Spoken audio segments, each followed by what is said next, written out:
আসসালামাইকুম। আবার আপনাদের সামনে আমি জামাল এসে পড়লাম আজকে খুদের বোয়া এবং রকমারি ভর্তা নিয়ে। তো আমি আপনাদের দেখাবো আজকে আমি কি কি ভর্তা নিছি। এটা ডাল ভর্তা, এটা আলু ভর্তা, এটা কালিজিরা ভর্তা, এটা আপনার ধনিয়া পাতা ভর্তা, এটা হলো শুটকি ভর্তা, এটা হলো আপনার মরিচ বাটা ভর্তা।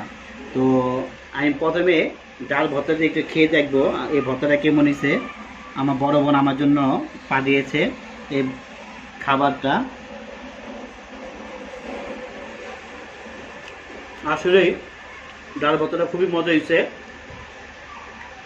যেহেতু আমি ভর্তা পছন্দ করি সেই জন্য আমার জন্য এতগুলো ভর্তা তৈরি করে পাঠিয়ে দিয়েছে আমার বাসায়। এখন আমি আলু ভর্তাটা খাবো, দেখি আলু ভর্তাটা কীরকম স্বাদ দিচ্ছে।